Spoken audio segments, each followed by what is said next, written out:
बिस्मिल्लाहिर्रहमानिर्रहीम। अच्छा जनाब, आज मेरा जो व्लॉग है वो ये है कि पुर्तगाल के पेपर कैसे बनते हैं, क्या प्रोसीजर है। तो आज मैं आपको बताऊंगा कि पुर्तगाल के पेपर कैसे बनते हैं। तो सर ये वीडियो शुरू होने से पहले मैं बिल्कुल वाजे कर दूं कि किसी शख्स ने भी वीडियो के नीचे अगर कमेंट किया या सवाल पूछा तो मैं आपको जवाब नहीं दूंगा। आप फॉलो बैक करें और इनबॉक्स में आके मुझसे सवाल पूछे तो मैं आपको जवाब दूंगा। अब आता हूँ व्लॉग के ऊपर। तो जनाब, पुर्तगाल के पेपर कैसे बनते हैं, तो इसका प्रोसेस कैसे होता है। तो सर सबसे पहले आपने करना ये होता है कि जिस वक्त आप पुर्तगाल में इंटर होते हैं तो सबसे पहले आपने अपनी लीगल एंट्री बनवानी होती है। 24 टू 72 आवर के अंदर अंदर आपको लीगल एंट्री वहां पे चाहिए होती है। लीगल एंट्री के लिए आपके पासपोर्ट के ऊपर एंट्री की स्टैंप होनी चाहिए। आप बाई एयर गए हैं, बाई एयर जो है वो एंट्री की स्टैंप होनी चाहिए। बाई बस पे गए हैं, आपके पास टिकट होना चाहिए, एंट्री की स्टैंप होनी चाहिए। बोर्डिंग पास होना चाहिए। कोई किसी भी जरिए से गए हैं, ट्रक से गए हैं, बस पे गए हैं या बाई एयर गए हैं, तो आपके पास पहले एंट्री होनी चाहिए और आपके पास बोर्डिंग पास और वो टिकट लाजमी होना चाहिए।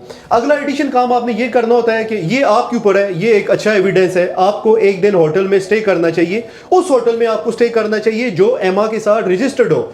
एमा वहाँ की इमिग्रेशन जो ऑफिस है या इमिग्रेशन डिपार्टमेंट है उसको एमा कहते हैं। वो अगर आप एक दिन वहाँ पे स्टे कर लेते हैं, ये वैसे ज़रूरी नहीं है, ये एविडेंस भी काफ़ी होता है। अगर आपके पास टिकट है और आपके पास एंट्री अगर पासपोर्ट में है तो वो लीगल एंट्री मानी जाती है। लेकिन ये एक्स्ट्रा एक एविडेंस है कि आप वहाँ पे होटल में एक दिन स्टे करें कि उनको ये पता चल जाए कि रोमान खान इस होटल में एक रात रहा है, तो वो एंट्री आपने अपने पास रखनी है। पहला काम आपका ये होता है। दूसरा आपने काम ये करना है कि आपने अपना नेफ नंबर बनाना है या टैक्स नंबर बनाना है। उसके लिए आपको फाइनेंस के दफ्तर में आपको जाना पड़ता है। फाइनेंस के दफ्तर जाने के लिए आपको रात को, यानी ये समझे सुबह, आपको जल्दी लाइन पे लगना पड़ेगा क्योंकि वो बहुत लंबी लाइन होती है।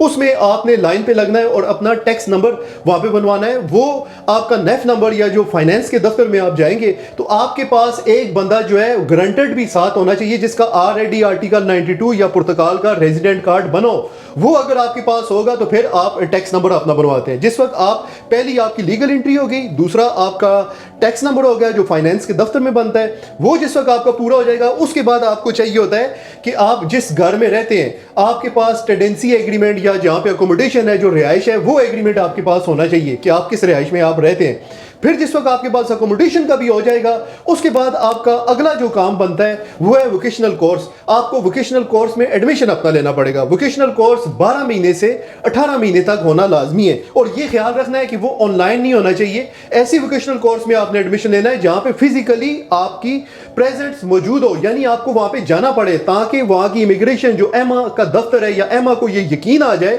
कि इसका पुर्तगाल में रुकना लाजमी है। अगर आपने ऑनलाइन किया तो ये आपके लिए प्रॉब्लम होगी। ऑनलाइन आपने कोर्स में एडमिशन नहीं लेना, बल्कि आपने जो वोकेशनल कोर्स में एडमिशन लेना है जहां पे फिजिकली आपने जाना है और कोर्स आपका 12 महीने से 18 महीने होने चाहिए। ये भी पूरा हो गया।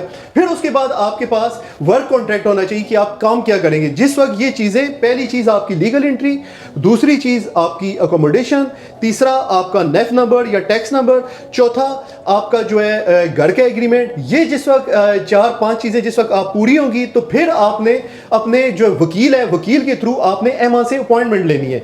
वो एमा की, क्योंकि अपॉइंटमेंट इस तरफ पर्सनल अगर आप जाएंगे तो वो बड़ा मसला होता है, अपॉइंटमेंट नहीं मिलती आपको, इसलिए किसी वकील को हायर करना पड़ता है जो आपसे एमा से वो अपॉइंटमेंट लेता है। वो आपका केस अब वहां पे जाके सबमिट करता है। इस केस को आर्टिकल 92 कहते हैं। और ये जिस वक्त आपका केस सबमिट होगा 8 to 9 मंथ के बाद आपका वो पुर्तगाल का रेजिडेंट का कार्ड आ जाता है। उसमें आप काम भी कर सकते हैं, घर आ जा भी सकते हैं। तो ये एक क्वेश्चन था, बड़ा इंपॉर्टेंट था। लेकिन ये ख्याल रखना है कि आर्टिकल 92 उसका होता है जिसकी लीगल एंट्री हो। जिस तरह इलीगल किसी बंदे ने जंप किया तो उसके पुर्तगाल के पेपर नहीं बन सकते। ये आर्टिकल 92 जो है लीगल एंट्री के लिए होता है। बहुत बहुत शुक्रिया, ये क्वेश्चन आया था।